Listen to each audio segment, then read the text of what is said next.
Okay. So, Paul, just for the record, is it okay if we make a video of this for future teaching purposes? Yep, that sounds good. And at the end of the conversation, if you change your mind, let us know and we'll just scrub it. It's not an irrevocable thing. Yep, no worries. We'll see how we hold it together. Yeah. And I was speaking to Marianne before and saying that I preferred to know nothing about you. I haven't asked her about you or what you want or what, so it's like a good start, like a fresh start. So yeah, a clean canvas. Yeah. Oh, geez. So first of all, can you tell me what it is that you like to do? What sorts of things you do when things are going well, when you're enjoying yourself, when you're thinking, this is me, this is the kind of thing that I'm most at home with. Yeah, and that's good. Been getting some clarity around that, I guess. What sort of things I enjoy going to work. Yeah. I enjoy the routine of work, but I also... enjoy the routine? Do I enjoy the routine? No, I enjoy the challenge of work. Oh, okay. I'd be very bored in a normal job, I think. Okay. So that's all good. I enjoy my kids. I enjoy family life. Mm-hmm. I enjoy friends. Mm-hmm. I enjoy playing hockey, but I probably enjoy the camaraderie around that as well. Oh, yeah. What position do you play in hockey? Me, coach, control freak. So I'm club president, coach of my team, captain of my team, and I play wherever we need to play. So when I was younger, I was a forward, but these days I just sit back down because I can't run across as fast. But, in forward, what, centre or wing? Or? I was an inner, so I'd run all over the place, ruck rover. Okay. Yep, so it was all good fun. Of late, I've been took up boot camp as part of which has been good. It's outdoor gym, if you like, but a lot of running and a lot of not on gym equipment, but just a few weights and all that sort of stuff. 6 a.m. start, you beauty, 3 times a week, and that's been good. Yeah, you like to get into things, don't you? Yeah, I do. You're not like a dip your toe in the water kind of person. No. Once I like something, I just sort of do it. I've been doing boot camp since Jack and I broke up. Actually, I was part of one of the little coping strategies I put in place, and they'd heard about it, and I thought, I've been thinking about getting into a gym, but I'll go and do this instead. So that's been good. So 4 months of that, and I'm a lot fitter. What was the boot camp rather than the gym? What was the? I say like indoor stuff. I've gone into gyms a bit before, and I travel a lot for work. So sometimes in a hotel gym or whatever it was. Even travel a little bit, but even in the middle of New York, still couldn't go into. Didn't like the gym. Didn't enjoy the closed-in bit. So I was running around the streets in New York at 6 o'clock in the morning. Get out and have a good time in Central Park. That's always you're talking about a challenge. Yes, that's right. Yeah, we was walking through there with a friend and a group of people in front of us. We heard him say, we asked them to give us some money so that we'll show them the way out of here. It's a scary place. It is a scary place. Yep. But you like the outdoors. Yeah, pretty much. And you like kind of pushing yourself. You like to kind of push the edge. You like to not just sit back and... I would describe it as I don't push quite to the edge. Oh, yeah. I don't know whether that's because I'm 43 or not, but I sort of... Yep, I know where I am. That's wisdom, yeah? That's my excuse for not pushing like I used to. Just a touch lazy at times. I go for wisdom. I could go with either of those, but I'm choosing wisdom. Yeah, it is wisdom, yes. And that boot camp allows you to do that. It's actually quite good. So you get a sense of where the edge is and like how to get to it, but not over the edge. Get close to it, but not... Yes, we think, and that probably goes back, I can control things a bit with things that, when you're on that edge, and things just get a little bit out of control, it's really easy to slip over the edge. Yes. Okay. And you said you like camaraderie, you like friends, you like family life? Yeah, I do. Definitely like family life. What is it about that? That's, I mean, it might be a silly question, but... Yeah, no, that's fair enough. I'm a fairly generous sort of person, whether it be in giving or whether it's in giving time or teaching my kids always whenever they ask a question, I answer it with another question and, in a whole learning environment. You know that joke when someone said to a rabbi once, how come whenever you ask a rabbi a question, he answers with another question? And the rabbi said, well, why shouldn't he?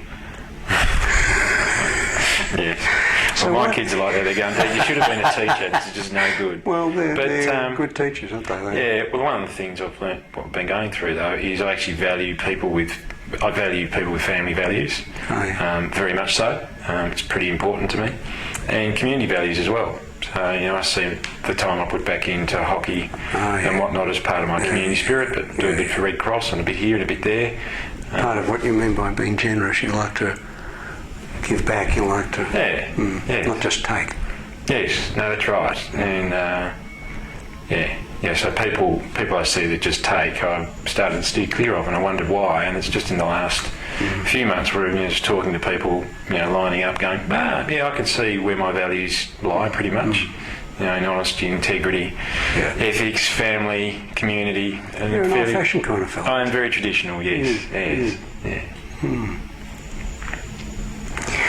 Okay, so what if we could do something here today that'd be useful? What would be a good outcome for you?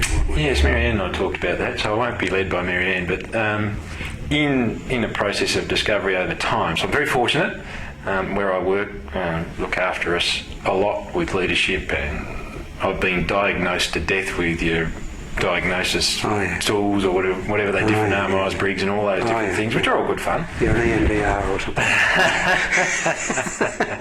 Well, at work I'm an ENTJ, but I'm really an ISTJ. Whatever. That's gobbledygook to me. I've done it, but I don't. Yeah. So you've been through all that.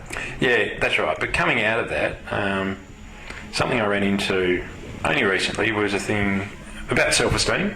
So I do have, and I've been working through little worksheets and all that sort of stuff. I'm quite the martyr, can be quite the martyr, and certainly one of my roles of work, as I see it, is to soak up a lot of pressure, keep the people around me focused and whatever. So I'll take all that on. Don't worry about that, guys. You just go and do what you need to do to get the thing fixed.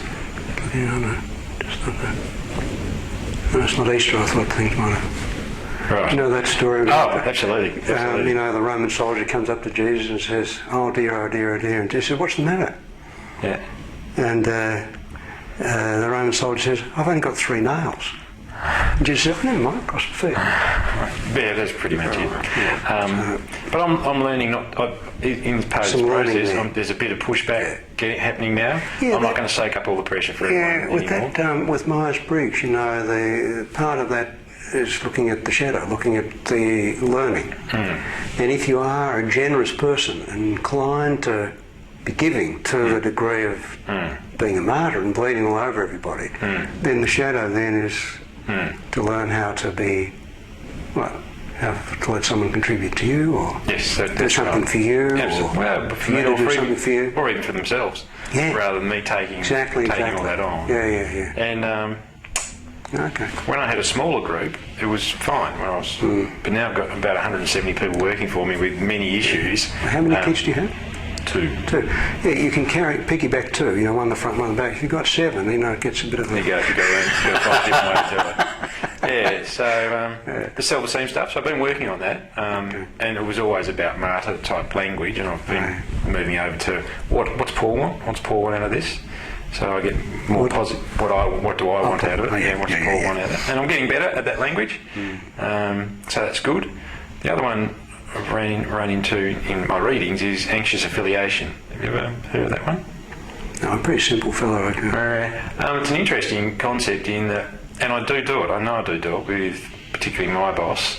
Is that I want to please. Anxious affiliation, and when I think things aren't going quite right, then I start to get anxious. Because someone mightn't like you. That's right, and that feeds back into that self-esteem thing, I think. Yeah, well, it fits together, doesn't it? Yeah. And the real and ongoing challenge, since Jack and I broke up, which would be 4 or 5 months now, still don't sleep. And even my poor old GP is just about giving up. She's just going, tablets to knock out a horse, and you're still sometimes... That fits perfectly. One of my teachers, Milton Erickson, said that people with sleeping problems are always punishing themselves. So it fits in perfectly with being a martyr. Okay, great. Well, if we could But the learning is, the learning of one area can... Absolutely. And I'd have to say, working through some of that self-esteem stuff, my head doesn't spin as much, not so many thoughts going through it, and why me and all that sort of stuff. That's all starting to slow down, but still, Now, even with a sleeping tablet on board, I still only sleep for 4 hours, and that's one thing I'd like to fix somehow. So is it trouble going to sleep, or staying asleep, or getting back to sleep? Or? Probably I haven't slept without a sleeping tablet for quite a while now, so I just take them. But still only stay asleep for about 4 hours. That's if I do go to sleep. So with a sleeping tablet you can go to sleep, and then you wake up. Yeah. And then what? You kind of ready for the day, or do you start thinking? Or I can say a couple of months ago, I'd go to sleep with a sleeping tablet with my head with 1,000 thoughts in it, and I'd wake up with 1,000 thoughts still going around in it. Now it's a lot better, a lot calmer, but I'd try and just relax, just try and chill out, and just do some breathing techniques, and just and occasionally I'll drop back off to sleep. I'm glad that we've got to have this conversation now. If it had been in about a month's time, I think you wouldn't have needed to have this. I think you're learning, some things are progressing there. I think so. And if there's some progress, which is going to be, it's happening anyhow. It looks like it's got something to do with me. That's good for my for my self-esteem. It'll look fantastic. Oh, McNeilly's great. It's always good to back a winner. It is. Yes. Well, don't count yourself a winner just yet. I'm a challenge, aren't I? Yeah. You're a challenge. I'm a challenge. But in when Jack and I first broke up, my blood pressure, I had a really physical reaction. Blood pressure went through 190 on 120 or something, from 130 on 80, which it had been for 20 years. It took quite a while for that to come down to something reasonable in the doctor's terminology, but unfortunately again it's nicked back up again in the last couple of weeks. I think it was 2 weeks ago and saw it. So it's some kind of measure of your internal state, or your body, or bodily response. Which you're right about. In a month's time, it might well sort of sort itself out. Well, I've got 1 month actually left. Oh, there you go. Because I've got to go back in a month, and if it hasn't sorted itself out by then, anyway, tablets are tablets, or whatever it is, medication is medication. Okay. So if you could be somehow allow the process that's already happening to be more certain, or more consistent, or maybe progress it a little, that would be useful. That'd be very useful. And that would show up in you sleeping better, your blood pressure coming down, maybe a sense of your thoughts not racing as much, or maybe... Yes, there is. All those measures you've done. All those measures, yeah. Yeah, okay. And Miriam said you're interested in the idea of hypnosis. You're interested in exploring that. Miriam put the idea in my head, and it sounds very interesting. What do you know about it? Or? Nothing. I chose not to read about it. And as Miriam's been a pretty good guide in many things over the last few months. Okay. I think it's pretty important to warn you that you're likely to be disappointed if you're expecting some kind of kind of weird stuff, You're in my power, you'll do what I say. Oh, yeah, right. I don't think so. I was talking to someone about it the other day. I said, can I give a few words in command? I said, no, I don't think it quite works like that. Well, it turns out that, I've only been using and teaching this for about 30 years. I haven't really got a good grip of what it's about. They say it's like electricity, you know how to use it, but it's a bit hard to explain it. But I think it might be useful to say that it's like focusing your attention on something which you have no problem at all in doing, and then getting absorbed in that again. Yep. So it's an experience where we get into something, we start to focus on something, and then you get absorbed in it, and there we go. It's just like that. It's the same kind of thing that happens when you read a book, watch television, you get on your boot camp, and you get into something. Yeah. And when you can kind of let yourself get into it, there are a lot of other things that you don't notice. It's just natural. Good. So hypnosis is just an extension of that. Nothing more than that. So mind focusing. Yeah, exactly. You're good at it. Okay. And no, I wouldn't say I'm that good at it. Well, it depends what you focus on. Yeah. You start to focus on some of those thoughts at night, you're very good at it. Yeah, that's right. We could say you've been hypnotised by those thoughts. Yes. sitting. And you're saying about breathing, when you focus on your breathing, that shifts the focus and you're something that's different then. Yeah. The background in the breathing is, it was a couple of years ago now. Had a bout of depression, as all 40-year-olds do. Very sensible. Yeah, it's really useful. Yeah. And goodness only knows what caused that, but I'd put it down to wisdom. Anything that's uncertain, I reckon it's a learning opportunity to develop some wisdom. Well, I'll tell you, I did learn about it because Exactly. I flew across to Perth for work and back, and I bought this book, and I thought, that'd be really cool.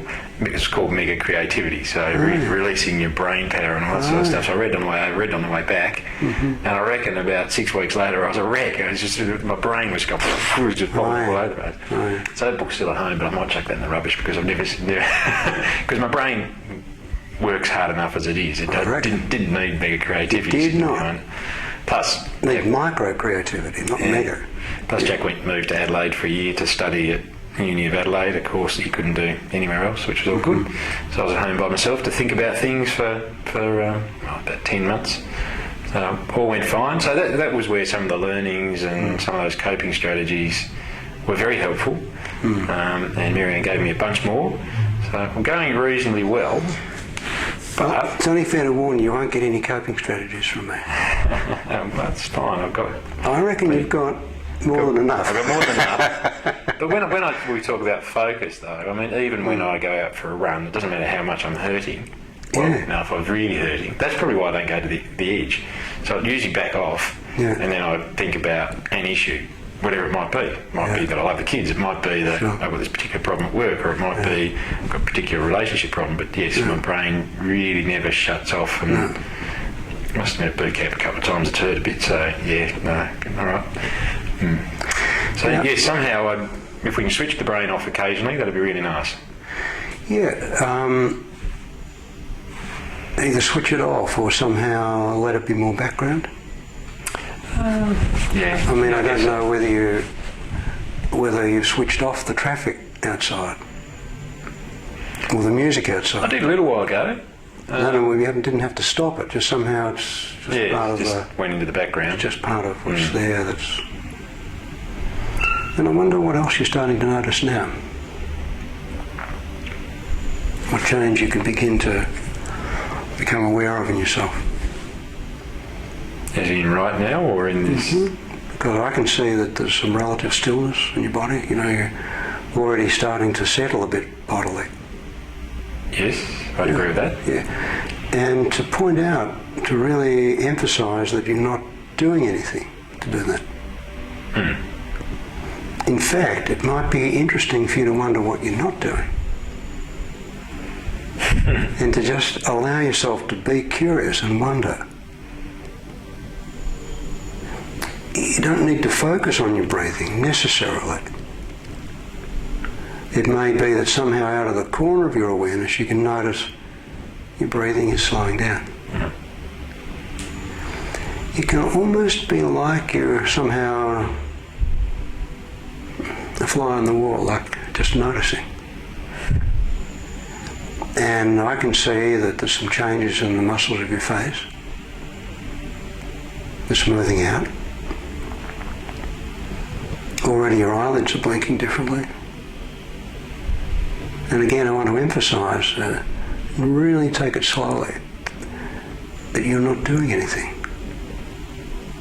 And yet those changes are happening.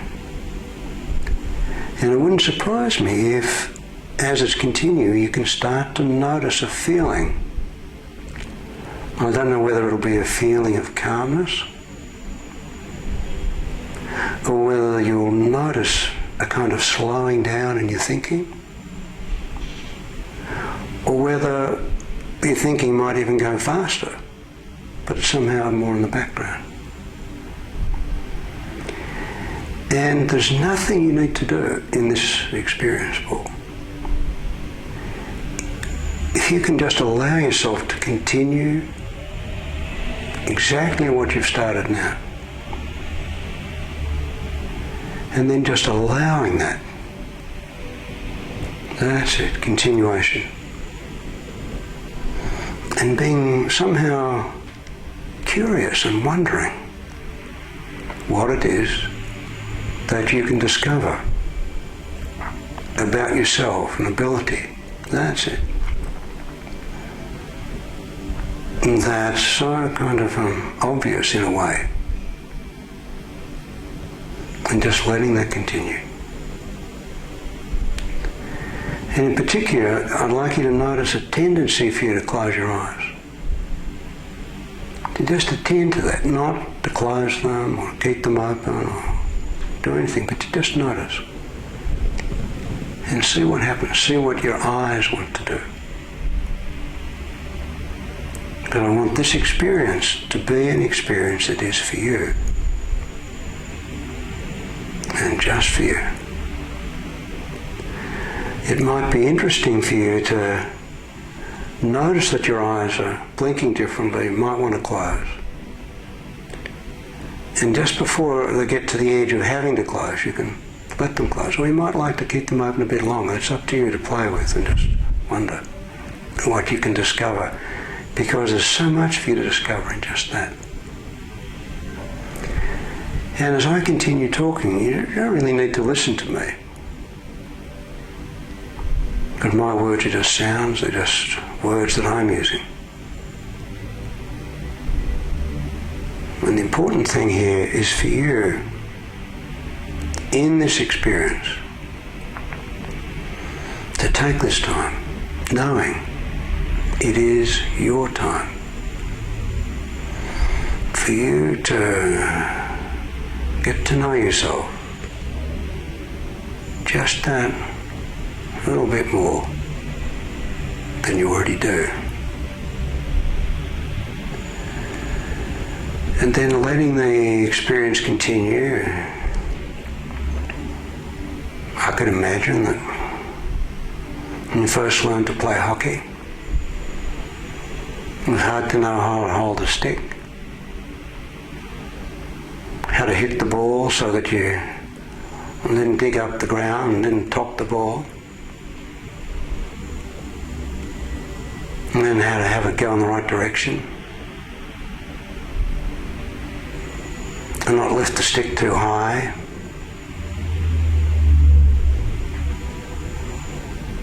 Then there was learning how to flick, where to pass to, how to stop the ball, when to let the ball go near the back line. So you didn't have a short corner or a long corner. You didn't know when you were first learning all of those things. And one day you're going to be coaching other people. Because along the way, there are always those learnings, those challenges where we don't know something. And we struggle for a bit. We have our ups and downs. And then somehow in the process, we learn that it becomes automatic. Just something you do.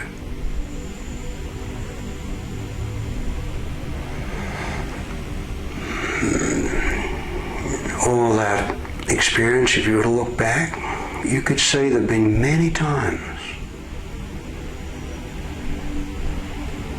If you look at your early games of hockey where you pushed it right to the edge.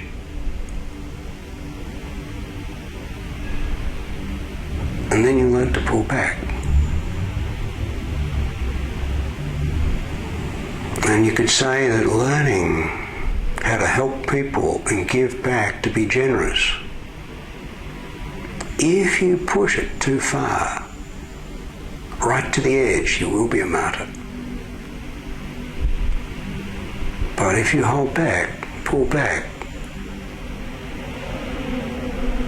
that's when you can learn. That's the learning edge, the growing edge, the discovering edge.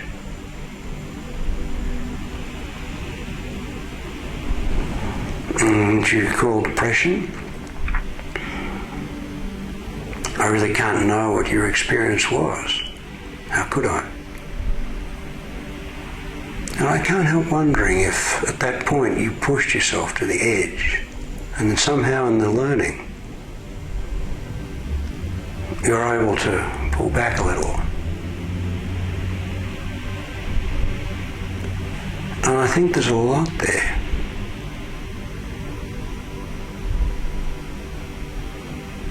When you're asleep at night, you can dream about anything. And what your dreams are, what you do, what happens in those dreams are very real.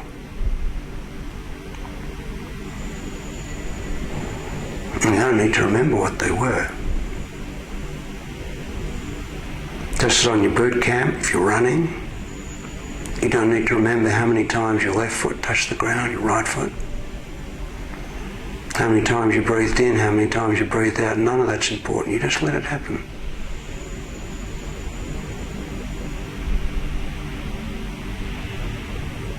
And in the same way,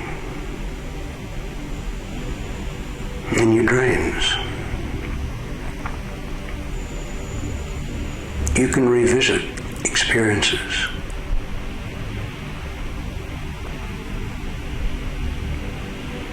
Long forgotten.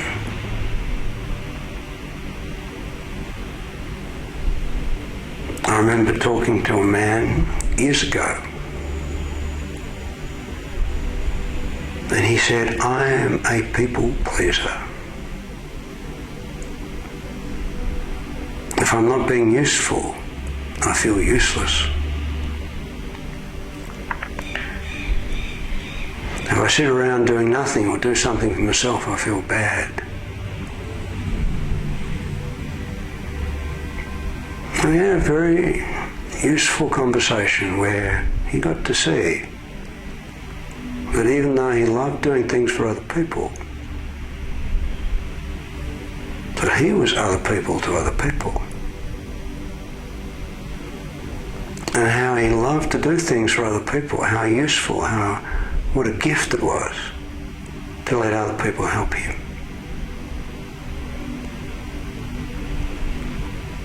And he began to see the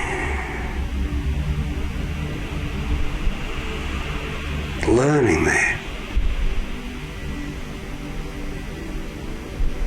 It was kind of obvious to him once he saw it.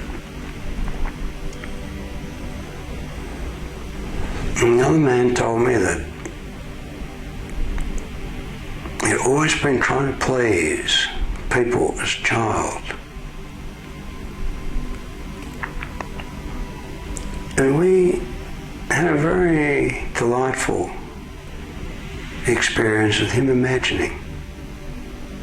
He had children of his own. That when he was encouraging his children, helping them to have self-esteem, which he knew from his own experience was so important. And he's doing a good job at it too. But he started to make that connection to realise that as he was helping his own kids to have self-esteem that he wanted, that it was as if in giving that self-esteem to those kids,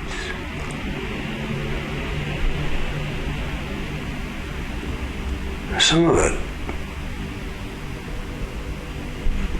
seeped over into his own experience. As if in helping his kids, his family,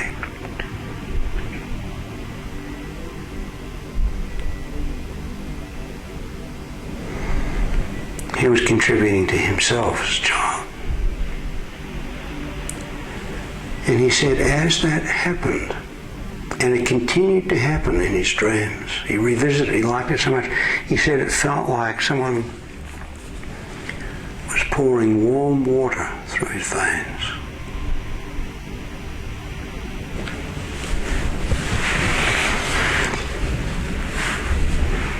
I mentioned a teacher in America I had.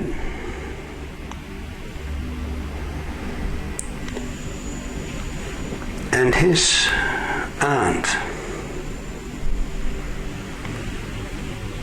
had decided to sell the farm. Her husband had died. She couldn't manage the farm by herself. And it was Milton's job to drive her from the farm that had been sold, pick up her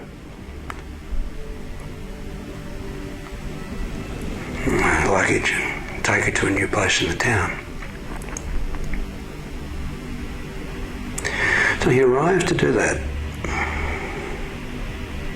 All suitcases were packed on the front porch.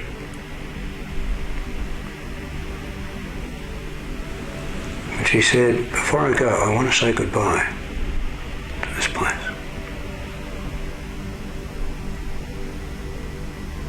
It's very important to me. It's not just a farm, it's a family place.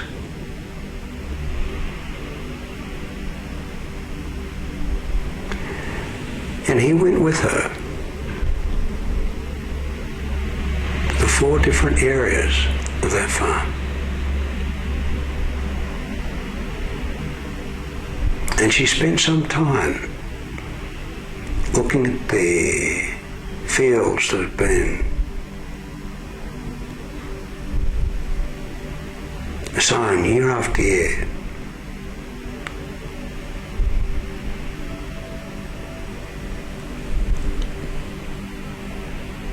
Looking at the rock walls that they'd made from the rocks that had dug up. Every year there were more rocks that ploughed up. The area that it was fallow, they always had some part of the field that was fallow for the farm.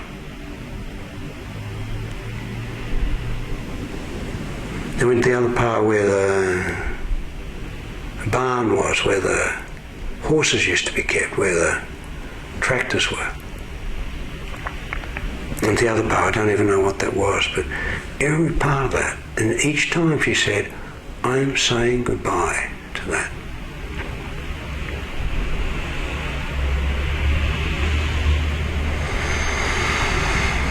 She went into the house and room by room said goodbye to each of those rooms. Finally she came out the door. Milton loaded the luggage in the car. She said, wait at the end of the drive.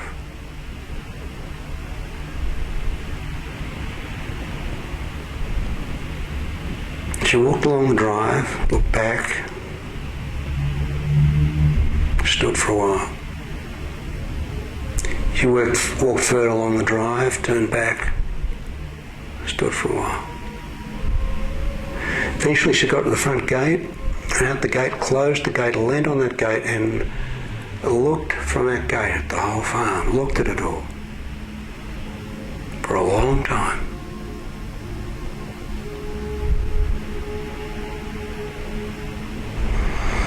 And when she was ready, she got into the car, and he said that she was driving. He wondered whether there may have been a tear or two.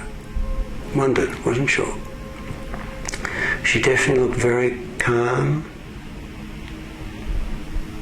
very still, very peaceful. He said it looked to him like she was really accepting what to her was a horrendous loss. Horrendous.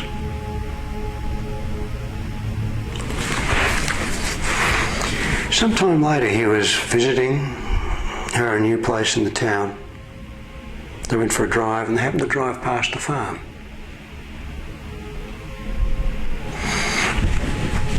And she said,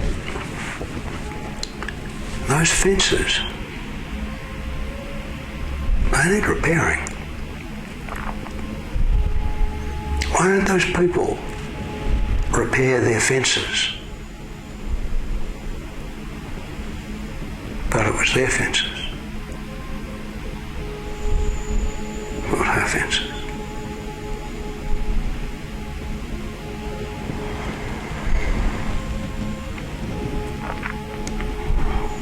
And Milton told me that every time he shifted,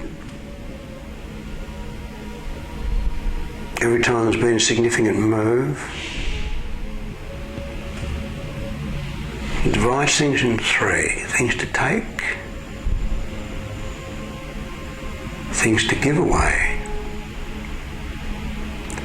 and things to throw away.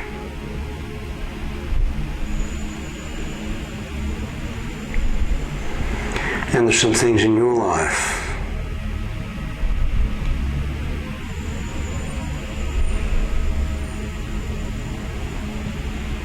and one of the things to keep is your willingness to learn, to adapt, and to know how close to the edge to get. Not too close because it's hard to control, but to pull back. And that can happen when you're asleep. You can get to the edge of waking up and pull back and stay asleep.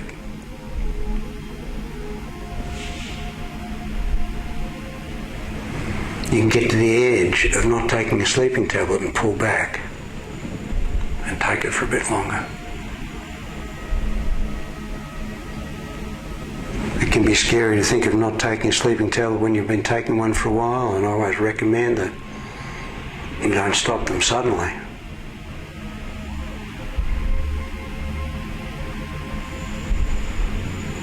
But I think you get a fingernail and scratch a few crumbs off, you wouldn't notice the difference with that. A few days later you could scratch it. Do that every night. A few days later scratch a few more crumbs off. Even if it took a year or two. Don't need to rush these things. You don't need to do a giving up sleeping tablets boot camp.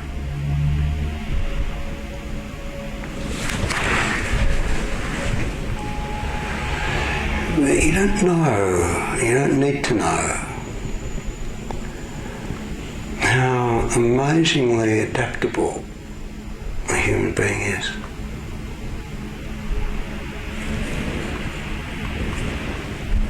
When you're on the hockey field and you look down at the hockey ball, the pupils of your eyes contract. And the lens of your eyes changes shape so that you can see that hockey ball in focus. Then you look up at a distance, your pupils contract. The muscles that control the lens in your eye relax and your lens softens and you can see the distance in focus. Then you look back to the ball and look in distance, and that adaptation.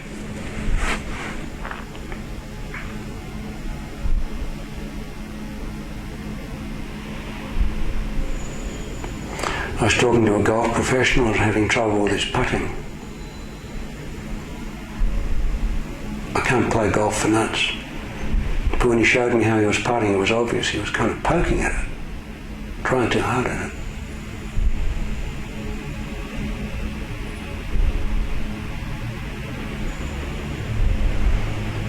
And I said, it's going to sound a ridiculous thing, but I'm going to ask you right now to imagine you're on the green.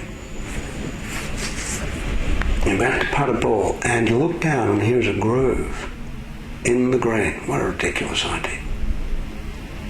All you need to do is tap that ball, and it'll run along the groove into the hole. You don't need to do anything. Just watch the way that happens. And you agree with me, it was one of the silliest ideas you'd ever heard. But it made sense to him. And I heard from someone 6 months or so later that he made golfing history. He hit 2 holes in one in the one tournament. It only ever happened once before.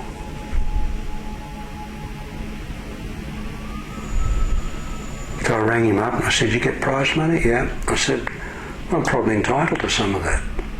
He said, "Yeah, you probably are, but I'm not going to give it to you." And we didn't speak about how talking about putting was an experience that he was able to adapt.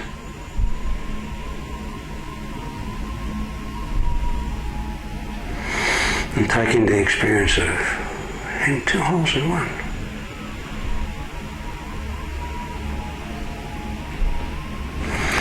Now, I can talk about different things. And what I say is just sounds, just words that come from me.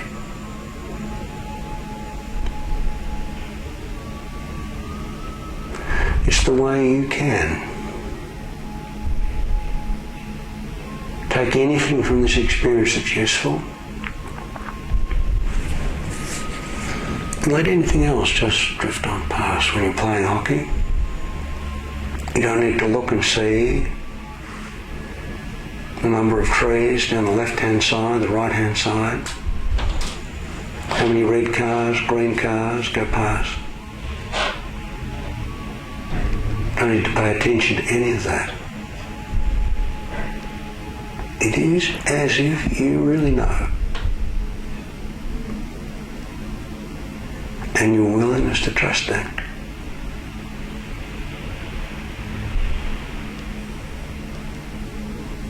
And just allowing that experience to continue.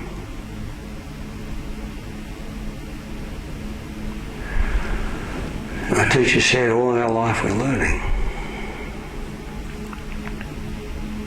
And one of the most important things for you to learn, Paul,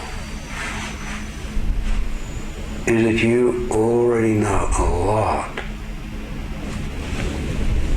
more than you know that you know.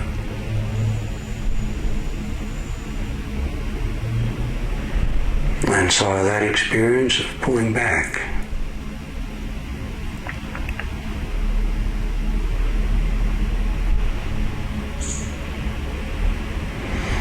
and I'd like to just let some of that settle for a time. And notice how, as that's happening, it would be very easy for you to just open your eyes and be kind of alert and wide awake. But if you could just notice that, just as you were able to notice the tendency for you to close your eyes, and you took your own time, why shouldn't you? Letting them close so nicely in their own time, their own way.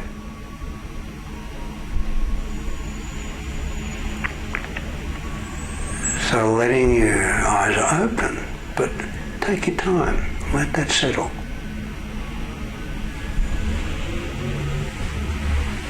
And at times when you get that feeling, oh, I think I might just hold back from that, just pull back from that.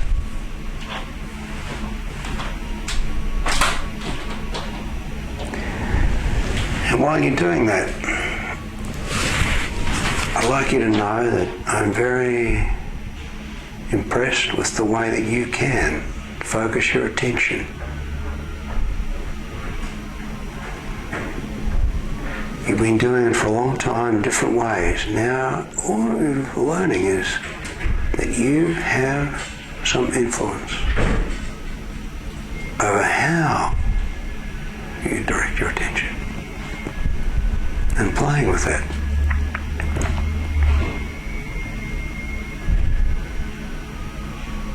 That's it. Take your time. I was very surprised last Saturday. No. Yeah. Last Saturday? Yeah, last Saturday. Watching my partner's nearly 12-year-old playing hockey. That I was watching from the sideline. Gabriel said, you know, you shouldn't be here, you're a nuisance, because I was getting too enthusiastic about barracking. But, you know, I said, offside! And someone next to me said, they don't have offside anymore. How come you can't be offside? What's this? What's going on? I know, what's this game? They're calling it hockey, but you can't. It was So what 15 do you notice? years ago, Richard. What do you notice is different for yourself at the moment, Paul? What's different now than when we started? I guess you use the word calmness. Really, there's a Yeah. not that there's a focus, but there's just Yeah. nothing going on. You're a very good hypnotic subject. You demonstrated that perfectly. It's just something that it doesn't need to mean anything to you, but from my 30 years of experience, you get to see who's responsive and who's going to get a good result. So you can feel the calmness, and there's like nothing much going on. Yes, absolutely. What's happened to your brain? It's still there? Yes, it will be. That's good. Could you be in trouble without it? Yes, I guess You so. need it? I guess so. Just like you need to be able to, do a backstick. You need backstick. You need both. You don't just do backsticks all the time, but you need to be able to do that. Yeah. Yes. Starting to think. So is the brain starting to kick into gear again? It's getting there. Getting there. Okay. Now, do you notice how easy it would be for you to just drift back into that again? Yeah. Yeah, I think I could do it. Yeah. Yeah. Do you notice? You just looked away for a moment. Yeah. There it is. There. It's just there. It's a very familiar experience to you. It's not the same as going to sleep. No, it's a little bit. But there's something. There's an overlap there that you can. Yep. Yeah, no, that's right. I must admit, one of the things that, John Chapman, have you ever heard of John Chapman? Heard of him. Yeah. Don't know. So he's got these little CDs, he does yoga nidra and what similar sort of concept. That's the breathing technique one. Similar feeling, if you like, at the end of the day. Yeah. What I find helpful in someone like yourself learning this is if we can find something that we're already familiar with and tap into that, then you don't need to take anything extra on. You've already got plenty without having to take more and learn more. But if you can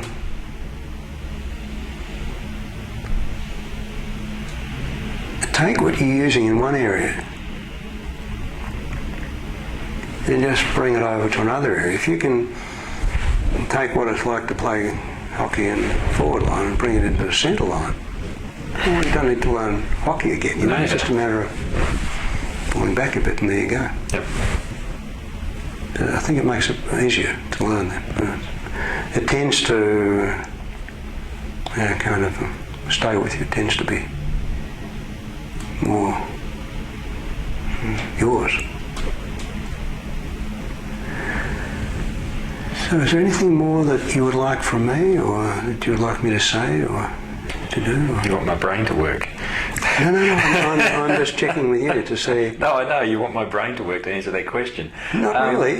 You can just say, I don't care. That's a perfectly acceptable answer to me. Yeah, There's nothing obvious that comes up like, oh, what about this or what about that? No, nothing obvious. Doesn't have to be. I'm just. No, that was. To be. Yeah, it was interesting to be in that space. Interesting, yes. And I want to interest you in how natural it was for you and how easy it was. And that natural ease can spread to any area of your life. Right. I see. That easily. I'd have to think about that, but... Oh, no, you better think about it. Get your brain going. Yeah, you're in trouble. I trust you. I trust you. Yeah, exactly. Well, Exactly. I'm not even asking you to believe me. I'm just offering that as an idea. No, that's good. And seeing whether... Now, I'm glad to have met you, and it's always a pleasure for me personally to be reminded of the way that we humans are. We're pretty stupid creatures, you know. Don't just call me stupid.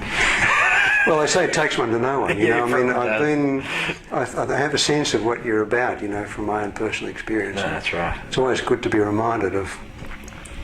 I think I'd put it in. We can overcomplicate ourselves. Yeah, make it a bit too hard for ourselves. A friend sent me a card a few years ago. It was a picture of a bookshelf in a bookshop, and the top of the thing was self-help books. Oh, yes. And this person was climbing up on it, and the whole thing was about to tumble on top. Exactly. I agree with that. All right, so I'll chuck out my self-esteem, self-help book. I think so. I think you know more than you need to know about that. Yeah. You could write a book, but you don't need to read one. I got some interesting ideas out of it. I'll bet. About living but the an ideas actual life. but the ideas you got were ones that you already knew. It was just like, they remind you of what you already knew. Yeah. So, how would it be if we stop there? Is that a place that's okay it's for good. you? It's good. Yes, you wouldn't want to ask me too many questions at the moment. No, I'm just don't have any questions to ask you. I think it's just a matter of letting that process settle and continue. Yeah, that's good. I think so. I think I know how to use that process. Well, I think so. And that I think you're an expert. Yeah. Just got to be reminded of it occasionally. Hey? Yes, that's what I meant about it's nice to be with someone, to remind us about how we can forget. That's what I meant by stupid, how it's really that easy, and when, oh God, no, we've got to make it complicated. Yes. All right, so shall we stop? Absolutely. Yeah. Thanks for that. Thank you. It's really good. Now, where did I put that gadget? There we are. Oh, my legs.